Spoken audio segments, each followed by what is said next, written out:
There's those magical words that we need. So what's come up since our last session? All right, all right. So I actually spoke with my client yesterday. Yeah. Now, oh my God, I pressed something. I spoke with my client yesterday and I was telling her, look, I'm doing this and that this is what I'm learning, blah, blah, blah.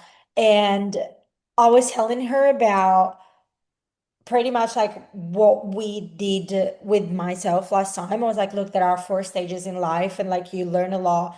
There's something that happens between like the ages 0 to 7, and then throughout the different stages of life, that's you keep confirming that to yourself. So we started thinking, and she came up with a thing that she said, well, her parents were like not abusive, but they would drink. So they Mm, would drink quite a lot. Her mom could be abusive, like verbally abusive when she would drink. And her dad was really, um, I don't know, he would really get her in a certain way. Like if she was afraid of something, he knew how to get her. You know what I mm, mean? Like, and she was never good enough. And like that there was a lot that she said. It was a lot of little things that she said that were happening, and then she was like also minding her little sister as well. And mm, and that is so funny because like in the afternoon I actually came back home and I remember about the videos of the seven self-sabotage that he mm. said, and I was like, I actually want to have a look and like see if there is something that she said that we can chat about. And then when I was watching your videos and you were talking about not being good enough, about people pleasing, all these sort of things. And every single video that you were saying something, I was listening to it and taking notes. And I was like, oh my God, but this is like this client, and this is this client, and this is this client. And I Yeah. was starting to like think of all the clients that I have. And I'm like, Mm. everyone has got something. Yeah, Literally absolutely. everyone. I mean, in terms of like, they're not all binge eating. No, They're but not they all have doing that, but there is a pattern in everyone. procrastination. That's a big one that comes Yeah, up. Uh, Zoning out and binge watching Netflix or whatever version of streaming, yeah. which means they're not doing the resourceful behaviors that create growth.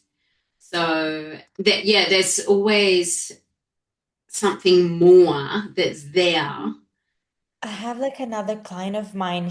Mm, She has a family and everything, but and she does everything for her family, but her family doesn't really help her that much. And we were talking about it like a couple of weeks ago because she does one session in person with me at the mm. studio. And I was telling her like look, one session a week really is not a lot. Oh, Like so she's not doing anything outside of the session. exactly. So, Yeah. well, she's starting to come to the run club, Mm-hmm. but she's done it for like the past 2 weeks. But before she wasn't really doing much other than one session, which is like 30 minutes. And I was like, look, 30 minutes a week is really not a lot. Like, and you're working on the laptop every single day, like you're not moving. I need you to do something else. And then she started telling me before all this, right? Mm. She started telling me, oh, because the reason why I said I wanted to come and I wanted to come to the gym, but this happened with the family and like they're not really helping me and this is bringing me down and I'm not really motivated. And when I was watching your videos yesterday about people pleasing, I remember that and I'm like, oh my God, like that she must have had something when Mm. she was a kid, and now she's got this people pleasing behavior with her family and she's putting them first and now she can't come to the gym. We need to find what it is. Yeah, Like, now you're talking I'm like me, literally which I connecting love. it. And then if you map that then across to six core needs, her being a people pleaser, it makes her feel significant. That whole martyrdom syndrome of putting people's needs well and above your own at the expense of your own health, your own time to train, whatever, insert whatever Yeah, they're because not then they doing. take feel, It gives them a sense of significance. I yeah. feel loved, I feel needed, but also underlying that and going that little bit further is they get to take the moral high ground. Oh, look, I must be a good human because they get to put up the notches that, oh, I'm a good human because I sacrifice myself. So it makes them able to sleep at night thinking that they're a good human, but there's more resourceful ways to do it. I mean, personally, when I hear things like that, like for example, moms, right? You've got kids, Mm, right? mm. I don't yet, but Yeah, you've yeah. got kids, so you can understand what I'm about to say. The thing when people say like I don't have time to come to the gym or like I can't go to the gym because I've got kids. To me, I'm sorry, but that's like the most selfish thing you could ever do because if you Mm. actually want to be around for your kids, you do have to go to the gym. You do have to take care of yourself. You do have to take care of your health. Like again, I don't have kids at the moment, but you do. And you do go to the gym. Absolutely. You will find the time. This is you speaking. Remember last week we spoke about you not putting the messages out there that you believe that will be offensive, and that could be one of them. And I Yeah, love the literally. saying, are you willing to, you say you're willing to die for your kids, but are you willing to live for your kids? Exactly. Are you willing to Exactly. live? Which means you've got to look after your health. And if you don't, you're on 10 billion medications and then you become a burden to them when they're adults. Exactly right. So tell me, which would you prefer? And I don't know what the gym setup is that you have. Ours is beautiful that you can bring your kids with you. So there Oh, yeah. is no excuse. Like Yeah, my yeah, girls have yeah. been coming to the gym with me since they were 6 weeks old. Like it is their normal to be in the gym and even training. There's two particular clients that want to train during the day and they're not the hours that I have care for them. So they're with my clients with me in the gym and that's their Yeah. normal. And for them, they're witnessing failure. They're witnessing people having commitment. Like there's so many little lessons they're learning from just being in the gym around people that are exercising. This is their normal. They're not going to be I'm a 90s child. Going to the gym, girls only stuck to cardio, and that's even if they went. I didn't know any of my friends' mums or even my own mum that went to the gym at that age. So I'm Oh, now making this their normal. They see training as normal. So literally, yeah. That's what I lead wanted by to remind. example. Yeah, yeah, that's what I will do when I'll have kids. Like, well, obviously, like my boyfriend owns the gym, It's much like, easier. and I work there, so it's going to be in the family anyway. But Yeah. that's what you got to do. You got to set the example. Like, that's something that they got to learn. And the amount of kids that nowadays you actually have going to the gym is crazy, and it's such a good thing. It's such a good thing. But yeah, like now it's actually starting to become more of a thing for everyone up until 10 years ago wasn't like that. No, no. And even in school holidays, particularly when I have more kids come in, I design the workout so mum and the kids are doing a workout together. And isn't it Oh, that's beautiful cute. bonding exercise as That's opposed to cute. them not seeing mum train? And especially, I love seeing, like, I've got a client with a 10-year-old boy and he's seeing his mum be strong. Like, how awesome is that? Yeah. He will eventually get into weights and he'll do the warm up with us, which we do just like a banded warm up to get their bodies ready. And that's his normal. So, circling back to that client, is there an opportunity for her to bring the kids to the gym? Oh, so literally, he started the kid, one of her kids, she's got three kids, right? Mm. One of her kid started coming to the gym, and he's the one who brought the mom. Yeah, Ah, I'm training his mom, mm. and he trains with some other trainer, but he brought her in. Oh, that's so cool. Yeah, exactly. It's really, really good. He actually brought his sister as well, but then she started training somewhere else. Mm. He brought the whole family, literally. We like him. We need more Yeah. of him. This guy is absolutely like referral left. With Yeah. that client now, what she's got is the end product of the assembly line. There's an assembly line that started from 0 to 7 that I need to put other people's needs above mine because if I don't know how volatile my mum will be. I'm just adding to the story. It's not necessarily fact. So therefore she learnt from that age that she has to put other people's needs well and above her own for her own safety. And it's sad because our parents, both present dads or not present dads, present mums, not present mums, emotionally available, not emotionally available, we always seek the love of those two parents And whatever we didn't get is actually our responsibility to be fully adult and provide that for ourselves. So if she didn't get the correct nurturing that she needed, it's now her adult responsibility to provide that for herself, no one else. Yeah. Encourage her to do that. For that other client of mine that I told you, like the one, Mm, um, I remember she said as well, like when her dad would get angry and like yell at her, her mom would like sort of disassociate, like mm, she wouldn't really deal well with emotion, and as you said, emotionally unavailable, right? So she would like not do anything and completely disassociate from the situation, from what was mm. going on, and she would just go back to drink. That's what she would do. Possibly her own mum. That disassociation is usually linked with trauma. So I'm guessing her mum had some form of trauma causing her to shut down and disassociate because that yelling provoked whatever is locked away in her unconscious brain.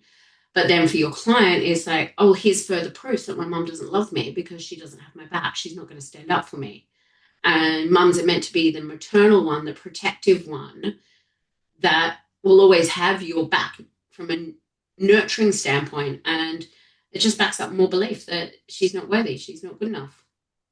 I remember this one particular thing that she said, Mm, because I think she's probably done some sort of like work like this before. Because she said, I do know that like is my inner child, and I just have to find a way to nurture that inner child. Because at one point I asked her, I was like, look, if this is what happened to you when you were between 0 to 7, mm, do you know that you're not that kid anymore?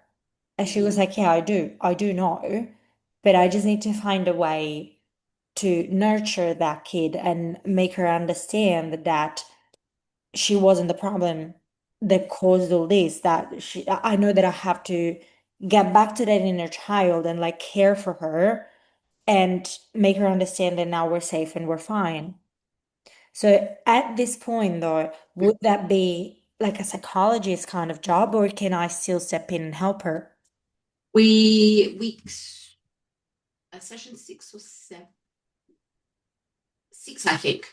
So it'll be next week. We Oh, go okay. through forgiveness letters and you'll get to be the guinea pig as well because we'll go through a like a hypnotic meditative place where I will talk you through a tool to be able to hand out back all that excess baggage to the parent or whoever it is that has hurt that person. And you've got to think of one for yourself. But you'll get to experience it and then you can do the same with your client as well. Yeah. Yeah, okay. That would be hectic. Yeah, so Is that that comes further along. And today, oh, Kathy, oops, I've got to learn how to admit people into the waiting room. it doesn't show it, or it doesn't show Yeah, it. and Kathy actually uses Zoom a fair bit. Kathy, is there a way that you can actually make Zoom notify you if people are waiting in the waiting room? As in like a chime or something? Um, I just have it open. I have the participants open and watch. Yeah, it's Okay. easy to miss it. Yeah, because you were on because I've got the three screens, you were over on the other screen and I didn't see that you were waiting. And Yeah, no, that's okay. I haven't been here very long. I'm late. Sorry. that's okay. No, I get it. You've got work and all the rest of it. So completely understand. We're talking with Valentina about her client, and now she's starting to apply all these skills that she's learning, which is really exciting. And I'm telling her what's coming up about this other layers that's going to help her with this particular client. And I love how we actually get it's good that you've got this client that you can apply everything to because you can then see how each of the skills layer on top of each other as well. So this is awesome that you've got this particular client. Yeah. But it sounds like she's open to these kind of conversations. As Yeah. you think she's had some form of coaching or psychologist or something prior, so she's open to the conversations. I believe so, yeah. I believe she's had some sort of maybe psychology or like something like that. Mm, yeah, Probably she did. which is good that she's open to these conversations.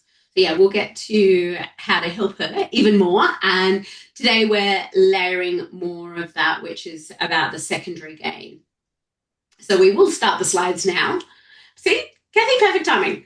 So most PTs believe that if the client, and I use the word she a lot because obviously I have more female clients than I have male clients, if she really wanted it, she'd just commit. Or if your client is fear is stronger than their goal, then they're still going to sabotage. So, and I was the same. I knew what I had to do. I knew what my clients had to do. And somehow both of us, all of us would keep sabotaging. I'm talking about like prior to 2011 me. And something was still getting in the way. And it's that food provides that protection. And we're going to understand today a little bit deeper and further about what is it and how is it that it provides protection. And Valentina has done her homework by listening to the 7 empowered eating sabotages, because that links in very well with the secondary gain model. And this is a psychology framework. So every unwanted behavior at some level works for us. It provides a function, a purpose, a role, or intention. Otherwise, we'd let it go. So excess weight is some form of protection. It provides a purpose. For some way, shape, or form, it's working for the client. It's not random. It's well placed, and it's there as a coping mechanism. It's protection.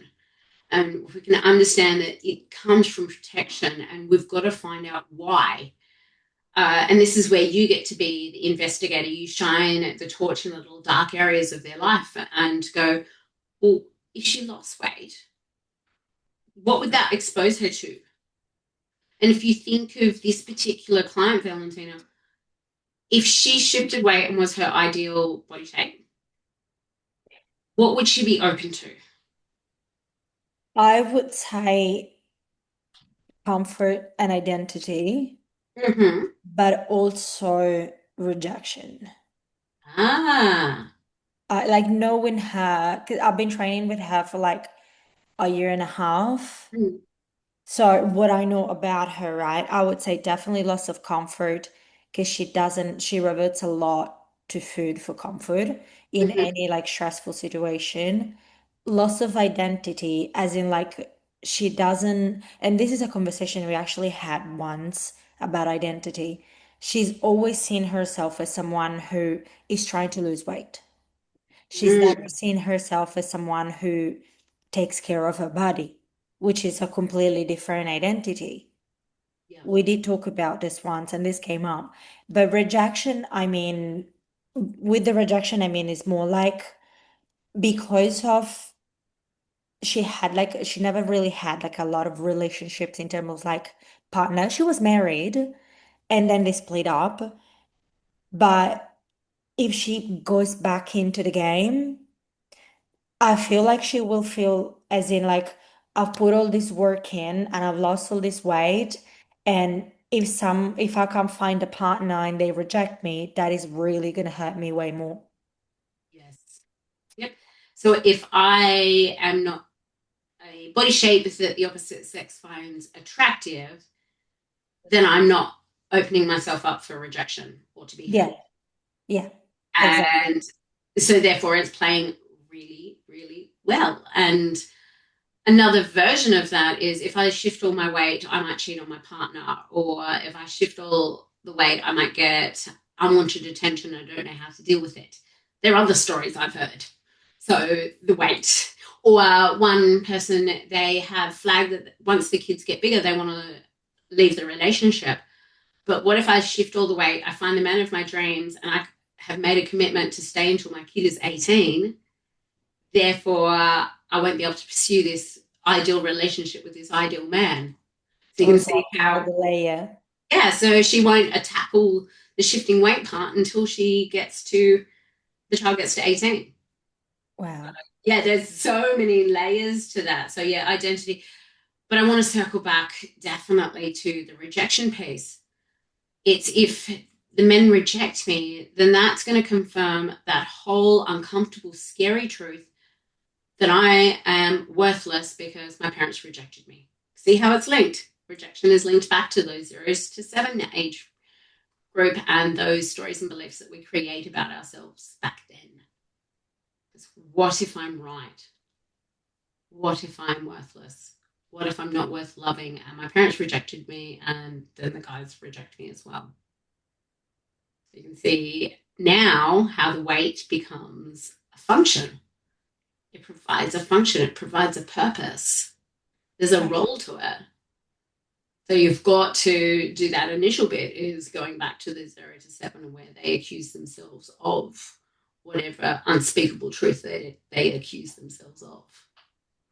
And the visibility piece, what if I find the man of my dreams? What if I get the attention I can't deal with? Expectation is another one. And unfortunately, there are elements that society brings to this, which is, if you see somebody that's got it all together, they've got the career that they love, they're really involved with their family, and they have the ideal body shape, well, they just must be a bitch, or they must. Devil Wears Prada is a prime example of that. And there's so many storylines in the media or in our popular culture that back up, if you have it all together, you must be a bitch. So, or if I start to shift weight, then people think that my life is perfect and I must have it all together and I'll just have to be more and more perfect. So there's that whole expectation piece. If I shift weight, more things are going to be expected of me. What responsibility, and we're going back, I'm using Valentina's client a lot, Kathy, because it's a great, tangible teaching tool. And what if I'm no longer a people pleaser? Well, then what responsibility do I have to take? Do I have to take responsibility for myself? I have to take responsibility for those dark areas of my life that I've just tried to soothe with food and cover up with food and not actually really think about what I need and articulating my needs, speaking up, using my voice. Oh, wow, I have to have that responsibility? That's scary. The loss of comfort, the physical comfort of having body fat and wearing a certain, and I hear this a lot, is clients that do shift the weight, they have no idea how to dress because it's such a different shape, it's a different style. Do they want to stand out? Do they want to completely reinvent themselves? And they can do all of that. But that's scary and it's out of the uncomfortable. And then as you talked about that loss of identity about, well, if I'm not a people pleaser, who am I? Who actually am I? And that can be really scary. So we can understand that every secondary gain sits inside a fear or an uncomfortable truth that whatever story and belief we created about ourselves could be right. So just going back to that whole, it's the childhood event that's happened and we create that meaning about ourselves and the belief is formed and then weight becomes protection. So if I'm smaller, I'll be noticed. And if I'm noticed, I'm unsafe. And weight becomes that armor. And the more that you try to change their body composition, they're going to sabotage until they go back and understand where all this comes from. So, and this is probably for this particular client, what would happen if she truly succeeded? And outgrowing friendships is another one. You know that actually that's what happened. That's what happened. She had another friend of her. That happened actually when she stopped drinking. So she had another friend of her who she would always go out with. And this friend as well, she was a single mom and whatnot. Like they had like really a lot of things in common. And they would go out together and drink. And they would drink a lot. And that was like every single weekend. That was like the beginning, like sort of the beginning when we started working together after like a few months. She one day decided that she wasn't going to drink anymore. It's But amazing to go done. she didn't want to confront her friend. So she took a while to actually quit drinking and really make the decision because she didn't want to confront her friend and lose the friendship because that was the friend she would go out with. So without drinking, she couldn't really go out with this friend because this friend would drink. If the friend would drink, she would drink too. So that took her a while to Their actually, whole friendship is based around drinking. literally, Like the literally, environment, and environment's a big trigger. If you listen to Atomic Habits or literally. read Atomic Habits, yeah, triggers are important. Environment is a big one. She stopped drinking, and funny enough, after like a year or something now, her friend is starting to go to the gym. So So now it's hopefully they beautiful. have something else to connect with. Yes, yes. So I'm really happy for her for that. Yes, definitely. But that would have been scary. If I stopped drinking, I've outgrown my friend. Yeah, and that was like the closest friend that she had. Yeah. So it was really scary for her. And I'll say this about and friendships, this could also be your family as well. So uh, my mum's got her own scarcity mindset and around being a poor farmer's girl. And for her, she's called me an upper class snob, but because I live in Canberra, and apparently that's where all the snobby people live. By the way, Kathy, that's you, according to my mother. And one of the pieces I did early on when I started my business was work through all my coding around that. And I was stunting my own growth in business because what if I'm successful and my mum doesn't love me? So yeah, you can outgrow the fear of outgrowing friendships and then the fear of outgrowing family. It can go in that, and I just didn't put the family component in there. But yeah, there's a fear of outgrowing your family. And I know I stick out like a sore thumb around my two brothers because they're big, big drinkers and I don't drink. And my youngest brother is like, oh, why don't you just have a couple of drinks and be a bit fun? So you've got to be a strong person to outgrow these family members or friendships or put different boundaries. And if she has a tendency not being able to put up boundaries, then this is going to be even harder for her because she would have learned at a young age that she doesn't have any boundaries because her parents drink, and possibly who knows how the dynamic of the family changed once the parents were drinking, but boundaries would have been impacted in some way, shape, or form. And then it could be the expectation that you have from yourself. So success has consequences and it's linked to the origin stories. And if you don't understand the consequences, you can't coach them. So I won't put you guys in a breakout room. I don't think I've seen anybody else that's waiting, but I'm going to have you two have a dialogue around either how you've seen any of this in your own life or how you've seen it in clients' lives. And Kathy coaches people around resumes, leadership, and it could apply there as well. So Kathy, you can draw those parallels if you wish to your clients as opposed to PT clients, because they're still clients and they still have stories and they still have patterns. And you might be able to see where they self-sabotage in some way, shape, or form in leadership or going to the next level in their job. So I'm going to turn it over to you both. Unless you want me to put you in breakout rooms and me not be in on the conversation, I don't mind either way. I don't mind. Like I don't think we need the breakout room. It's just the Okay. three of us. I'm comfortable either way, Kim. Okay. I'll just be a little fly on the wall. So what I notice with some of my clients, because it's in the career space, so appearance actually matters a lot as well. And sometimes that they want to get promoted, but they don't do the appearance related things that will help them get promoted because they feel like in their head there's rules. It ought to work a particular way, and they've got it in their head, I should be able to get promoted even if I don't blow dry my hair. I actually know someone like that. They always had the frizzy hair, they looked a bit unkempt, but they wanted to be a senior exec. But they had this idea that that was part of their identity and they weren't going to change because people should love them how they are. And I think that happens with emotional eating too, that people think, if I change so that, will the people still love me, or they should love me how I am? Mm. So I've seen that a bit, and it's actually really hard for people to get past those rules that they've put in their head.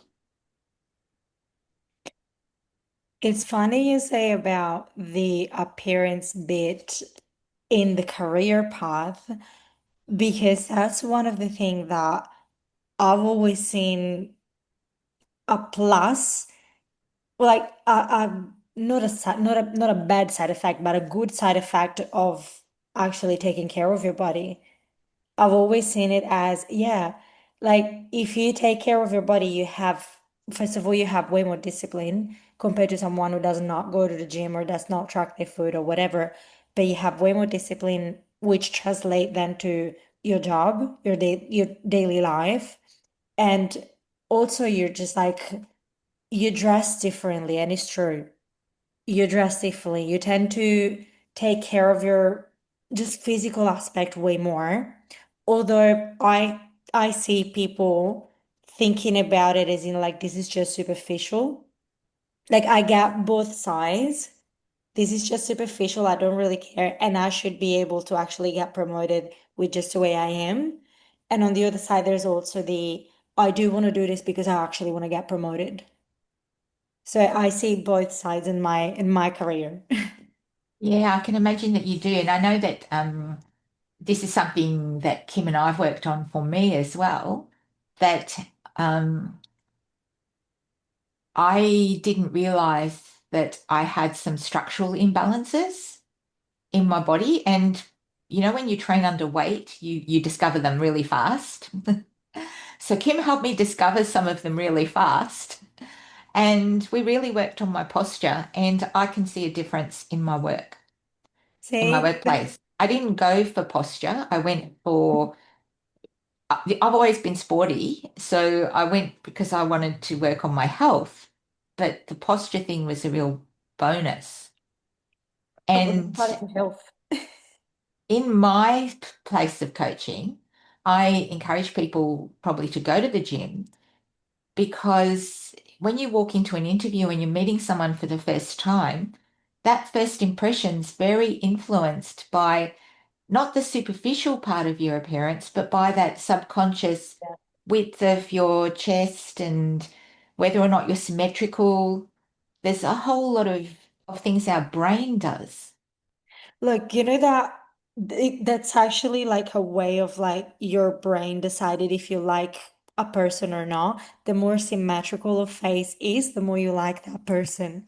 So seeing like the body symmetrical as it is, you do like a person more, and that's a fact. That's so true. Actually noticing, because I test things out because I read something and then I go and test them out. And I'm actually noticing people at work reacting to me because I have been testing smiling with my eyes. Because I'm a fairly quiet person, so I'll walk in and I won't sort of make a bigger fuss. But now I walk in and I smile with my eyes, and so many more people say hello to me than used to. That is crazy. That's so Such a good. small thing. So I think with the emotional eating part, that fear people have about not being liked and everything, if they understand some of those other aspects, it might help them balance that fear of losing the weight. And because I know I had to, I had all sorts of things going on in my head about how people saw me. So As in like you were scared of being judged? no, it was more that I'm trying to think exactly how to say it. That I felt as though people wrote me off straight away because of my weight. And when I lost weight, they were only liking me because I lost weight. I've been much smaller and much bigger. So I've sort of like done all of these things. And I kind of I was very angry about it. And so when I lost a lot of weight. I actually changed jobs to see whether or not I was making this up in my head because because I Great had this experiment. idea that people were just writing me off and they weren't listening to me because of my weight. And I changed jobs and they were. Like they actually were. But I also realized that I showed up differently when I was happier with my appearance. So And Oh, it's been proven that you have more serotonin running up and down your spine when you've got a strong posture, when your spine is straighter and not hunched over, then you've got a lot more serotonin running around your body. yeah. So that's why you felt happier. So some of And the it appears. signals are Mm. genuine. When they say to you, people don't like me because it's true, but they also don't realize that they don't like themselves. Yeah. And the mirror is And so that reflecting they're back. they're actually sending signals out saying, stay away, stay away, stay away. And I think that's what my weight did for me. It protected me. That's tying yeah, back to what Kim said earlier. It protected me from other people. the It's a secondary gain, Yeah. yeah. physical barrier. Mm, We look back to our previous slide, but go back that way, which is weight becomes protection. It means that people can't get close. And metaphorically or physically, if you're not letting people in, you can't get hurt. mm, And the other one, I just made a quick note here. I've had clients that use their weight, that if they've started the relationship at a size 8 and they got up to a size 18. No judgment there because things happen, medical or kids or whatever. However, they've used it as a tool to prove that their husband loves them. Because if he loved me at size 8, I put on weight, will he still love me? Oh, he still does love me. So he does actually love me. He loves me for who I am. So it's almost like a test to see how much their partner loves them because they're still seeking external validation. It's not coming from the place that they love themselves. This is crazy. Yeah, there's stories I can tell about what clients do, all under the guise of weight becomes protection. And at some level, it's working for you. Human beings work perfectly. Everything we do, we get a reward from, conscious or unconscious, and you got to work out the unconscious as to why it's working for you. Otherwise, it never changes. Because why would a human being change something that's working? It's working for them. Excess body weight is working for them. They've just got to figure out why it's working for them. And that's your job, is to come along and help them with that.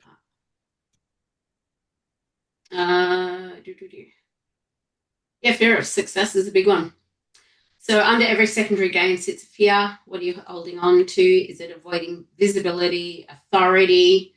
If we're looking at your secondary gain, Valentina, about not putting yourself out on social media, avoiding authority in your space as a PT, well, it was working for you. You got to play it safe. You got to fly under the radar. But Oh, you're speaking to many and not niching down to the people that need to hear your voice. if I don't get visible as well, I can't get hurt. Yeah, yeah, exactly. And then if you're holding on to business weight, if we want to call it that, then if you don't niche down, you don't get to charge appropriately for your skill. Like me, I've spent 20 years and I've always been fascinated with headspace and dieting back then and nutrition and training. Like every Dolly and Girlfriend magazine that I could get my fingers on, and I might be showing my age, that about some kind of training or diet, I was fascinated by. And I would just binge on that kind of stuff. And it's become my career and everything that I love. And I get to charge appropriately for that because I've then backed that up with further knowledge in the self-development arena, where if I just wanted to be a run-of-the-mill kind of PT, you don't get to charge that. And it's the same, I've niched also down into strength and teaching women how to squat, bench, and dead. And that's not just athletes, that's everyday women. Like you think, and we joke about one farmers walks and deadlifts are like carrying the shopping. So niching down enables you to charge appropriately for that skill set that you've got. And maybe, as you said, you're avoiding the depth because it feels risky. So it doesn't just stop at our clients, it stops at our behavior, and we're sabotaging ourselves. We can. And I know this because Valentina had a conversation with me about this.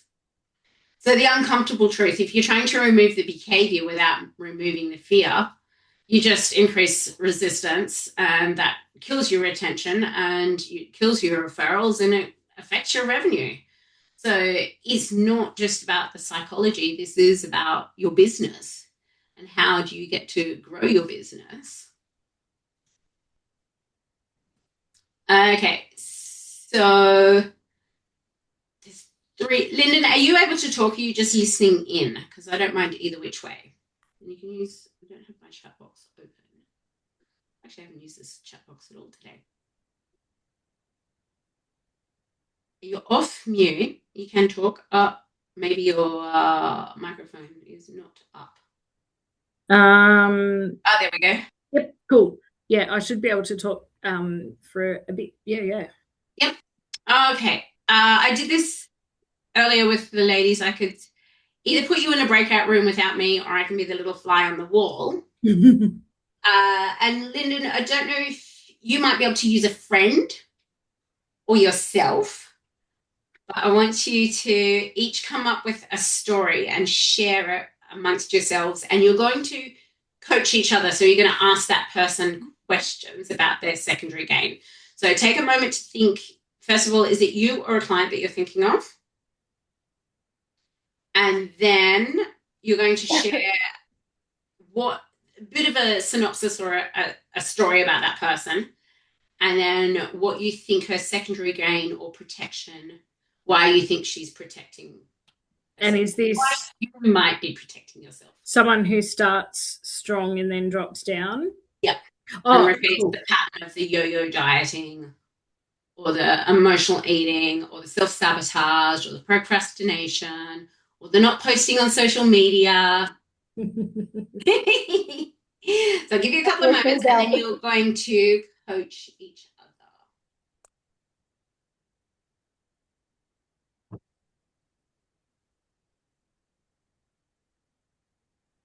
Kathy, do you want to go first and share a little synopsis about, am I using the right word, synopsis? A little story about that person or yourself, and then what it might be protecting. So that was me? Yep. Yeah, I'm thinking about a guy who often comes to me for career advice. Mm-hmm. They are always really keen to start something new. Mm-hmm. And to get more experience and responsibility, and they just want to get promoted, except that they also love to travel. And so they will get themselves all into a position where they're building credibility, and then they will go and travel for 2 months. And they lose all that again and again. And I think what they're protecting is their vision of themselves as somebody who is able to, I think they see themselves as a bit of a world wheeler and dealer. And so they just don't want to be stuck in a job. So they're really, really capable. So that's that identity piece as well. Yeah. And sorry, I should be stepping out. You guys are coaching this person. So Valentina and Lyndon, what do you have to ask, add, your thoughts? Lyndon might have lost hers. Valentina, I'll put the I'm just thinking, because I keep thinking about what we talked about identity before. And you just said like he sees himself as like in this way. Did anything like what would happen to this person if he would stop traveling? is it just a loss of identity, or is it just like a protection for something different? I think with this person, it's rooted back in the family. He's got a very, very smart, very capable sister who's doing an amazing job of her Mm. career. And I think he feels like he ought to be ahead of her, but that he's not as smart as her. Is he older as well? He's a little bit older. He's like maybe 1 or 2 years older. That order matters as well. Hmm. I feel like would it have to like prove to his parents maybe that he can do some stuff like his sister. Like Yeah. they might have like this massive image of his sister being like this really smart person. So does he need to prove that just to anyone? I think he feels he does. I think he's like the oldest son. Culturally, he's from an Indian background. Um, and so he ought to be the one who's succeeding. And she, gets promoted a little ahead of him and things like that. Because he's older and he's Indian. Yes. Like it's not about being racist or anything, but No, they he's the, have he's the male. He ought to exactly. be this, he ought to be that. So I think there's some cultural pressure around how he's meant to be. So it's not just identity as in like the one who travels, but it's more identity like who is in the family. Yeah, I think the travel is his reason for not Excuse. succeeding. It's more like an excuse for him. Mm. Right. I wonder what happened though. And this is where you go. I wonder what happened. And to me, it is similar to the clients that are at uni and they do things last minute. So they procrastinate, and then hand in an assignment right at the last minute. And I can't be judged because that was a last minute attempt. So therefore, it wasn't my best work. So you can't judge it. It'd be like, well, I didn't get promoted because I took off and went to blah blah blah, traveled somewhere. So I couldn't put in all my effort because I knew I had this trip coming up. So it becomes a cover story of why he can't get promoted because he's doing this fabulous thing over here, which is traveling, which is almost socially acceptable. The whole reason why he hasn't got the promotion is because he keeps traveling. And it's socially acceptable and it makes everybody envious. So he gets his significance. And if you then look at 6 core needs, that makes sense as well. He gets to feel significant because he's traveling all the time. We all want to hear about people's stories from faraway lands. Like it's just almost from our childhood storybooks. So yeah, you can see how the layers and layers until you peel back the layers. Probably going to change. No, he hasn't. I've known him for maybe 10 years. Still traveling. There you go.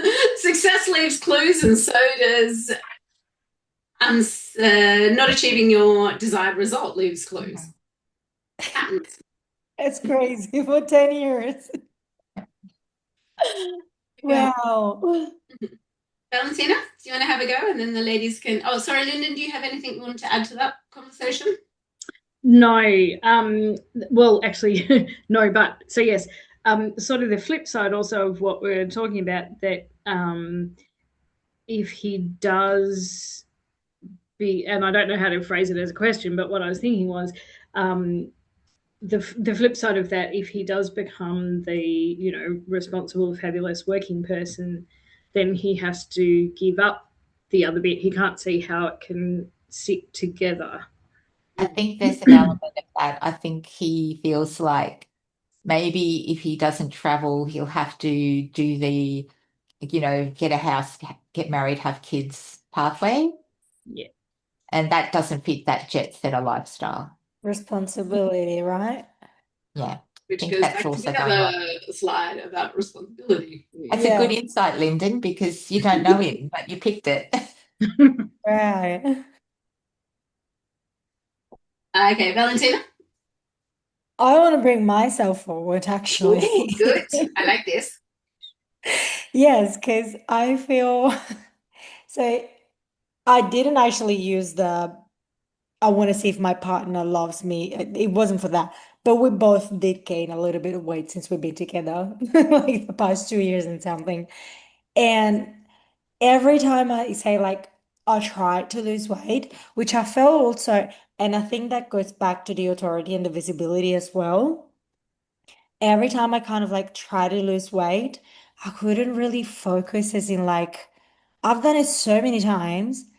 Yet this time I can't bring myself to actually track my food, to actually do it properly, to go for my walks. Like I try and find excuses not to do things.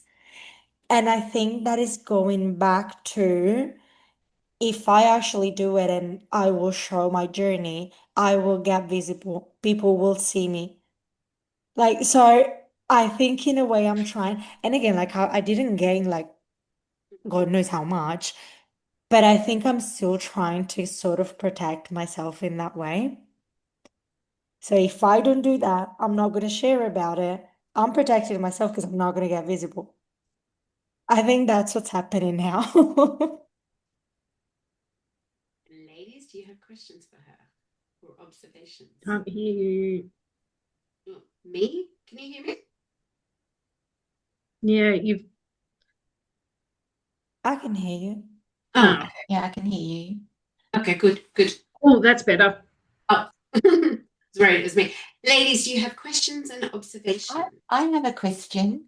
When you say about being visible, what is it about being visible? Is it people looking at you, or is it people Oh, looking at your social media. achievements? Or No, no, no, no, no. Let me give you a little bit of like so I'm trying to build a social media like a business, an online business. And to do that, I use a lot Instagram, so social media in general.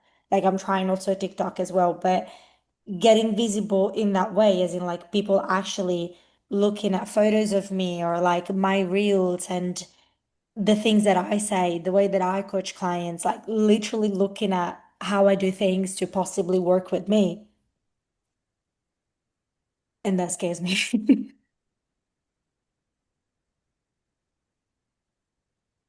so what do you take that back to? What What I was thinking is, sorry, we had this conversation actually on Saturday with Kim. I had episodes here and there when I was younger, when I was a kid, where not that I wasn't allowed, but even if I would like try and make other people hear me, they wouldn't really listen to me at all. So I would raise my voice, which was like looked at in a really bad way. Like, no, you shouldn't be shouting, you shouldn't be screaming. So I would like just shrink. And that's the conversation that we had on Saturday. And I think that was like probably the first time that, like, the first thing that got me to this point now where I'm afraid of being visible because I think that if I say something, people don't want to hear it or they're going to judge me for it, and that's going to hurt me. totally, Hmm. totally get it because I'm out on social media quite a bit as well. So yeah, I definitely relate to that. I shared with you, Valentina, about how getting your first hater is like a rite of passage of business. Yeah. Mhm. And I didn't get it yet. So You that's will why get I'm it, like, and it's okay. It's not a reflection of you. It's some keyboard warrior that isn't out there living their life and trying. I mean, I know it'll happen. I know it'll happen. Like mentally, logically, I'm prepared for it. And I know that logically I'll be like, this is not on me. But at the same time, I will be like, oh my God, what did I say? What have I done? Linda, do you have any questions or comments? Not so much questions, just that, yeah, I can relate to what you're saying. And then it comes back to, well, it'll back up everything. If you get your first hater, that fear around it is, oh, what if that first belief I made about myself is correct? Well, right, it's a phone. Lyndon, do you want to share something? Oh, so, ooh, Graham talking in the background, Kathy. yeah. So it does sound like me, the starting off well and moving down. Hold on, sorry, I can hear someone in the background, but that's all good. Okay, so yeah, so both times that I started uni and finished, um, I started with HDs, all HDs in the first trimester. And then by the time I got to the end of fourth year or fifth year, um, I was, down at a pass level. So yeah, that's certainly a pattern that has done its, that has repeated itself. So far, what have been your insights into why? Sorry. So far, what are your own insights as to why? I've, in some ways, by the end of it, it's just all too hard, or does it matter? Does it really matter? Yeah, they would be the things. So I still haven't uncovered it completely as to why that's a pattern. Yeah. I'm wondering if it's a little bit similar to the if I put on weight, will they love me still? If you feel like you're being measured on success, then if I'm not successful, will they love me still? Or if Oh, I mean, yep. or will they see me differently or will they still like me if I am at the same level as everybody else? I reckon Because you that's have to put your head up to be a tall poppy. yep. I reckon that's a lot of it, because if thinking back to school and whatnot, yes, if I got all A's and one B, of course it was, oh well, what did you do wrong with the B? So yeah, I think that's a good part of it. As in, like, you mean like your parents would have reacted like that? Yeah. Like, what I'm thinking, judging by what we talked about and the self-sabotages pattern that Kim talks about, like you can see in circle, I'm thinking about people pleasing. Yeah. Like, as in, I'm gonna make sure, as Kathy said, I'm gonna make sure that everything has to be like the max. Like I've done the best and I'm the best at everything so that they actually will love me. Or can be just your perfectionism as well. Like you wanted to be the best, you wanted to do the best, you wanted to get the max of the grade. Like if you can't win, you don't compete. Yep. Exactly. Sort of thing. Yes, I was I thinking, I uh, I have described myself more than once as a failed perfectionist. There you Yeah. go. Yeah. And the two things that depict your future, the visions that you see in your mind and the language that you use, I would certainly encourage you to change the language around that. Yes.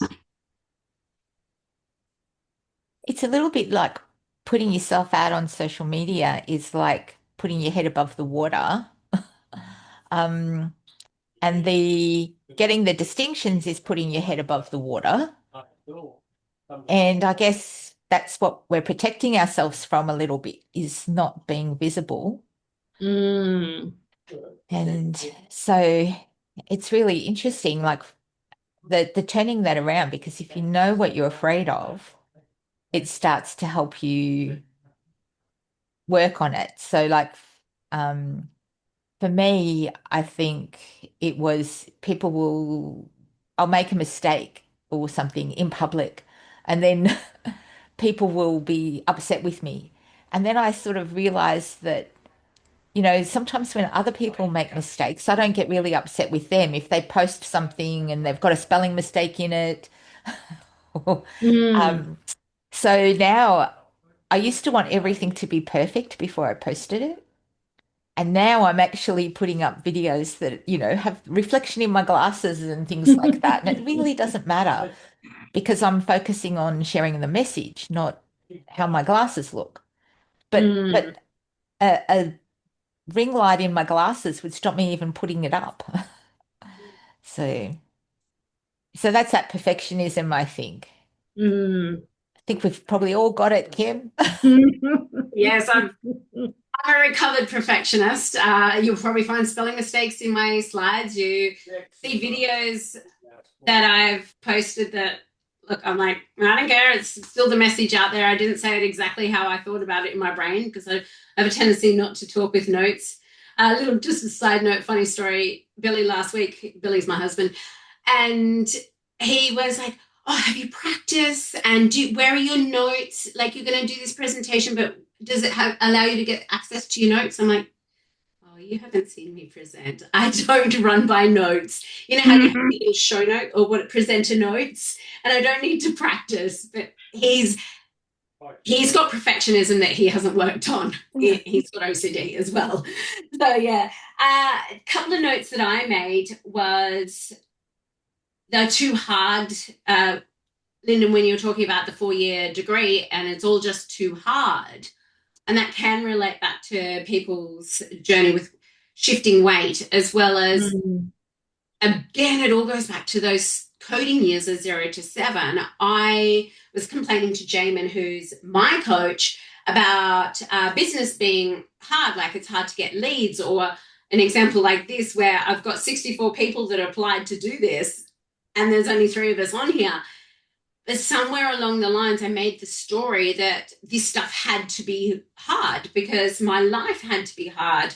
Because if it was hard, then I got to prove that I was worthy. And if I make my life harder than what it should be, and sometimes I do that, it's to prove that, oh, I'm the strong one. I can overcome anything and everything, because that was an identity and coding that I created from 0 to 7. I was born 2 months premature in the 80s, and that was a big thing back then. My survival rate shouldn't have been, I shouldn't have survived. So even from just being born to 2 months of being in hospital and then released, I've got this coding about I'm a fighter, I'm strong, I overcome everything. So of course I'm going to create barriers in my life to make my life harder, because my identity in coding is around everything's hard. And then that whole why bother, it doesn't matter, sometimes is a reflection of our belief that we don't matter. And the uncomfortable truth is that at some point from 0 to 7, we made a belief that we don't matter. And it's scary that why bother trying because I don't matter reflects back to that belief that we made at 0 to 7, because we accused ourselves of not mattering. It wasn't that our parents neglected us or wasn't there for us emotionally or whatever the story is. We agreed with the story. We accused ourselves of not being worthy or being worthless, that we don't matter. And then we find more and more evidence to back up that belief. And this is why I'm so strong about origin stories and trying to find where did this stuff come from? Because then you can layer 6 core needs and secondary gain and keep unraveling the onion. And I do also want to mention Australia is terrible about that tall poppy syndrome. So even for Kathy's client who's putting his head above water to go for the promotion, tall poppy syndrome in Australia, you just get shut down. And we are tribal human beings. If we don't fit in with our tribe, we got kicked out and we had to go fend for ourselves. So of course we're going to try and fit in and not get all the HDs in our assignment or not speak anything that ruffles feathers in regards to being on TikTok and social media. So we can now understand, yes, there is a societal element to it, but there's also our own thoughts and beliefs and accusations about it. And as you're discovering, you can't just handle this with one question. You've got to get layers and layers and layers, and this may take several sessions to get to the bottom of it. And it's why I write notes with clients.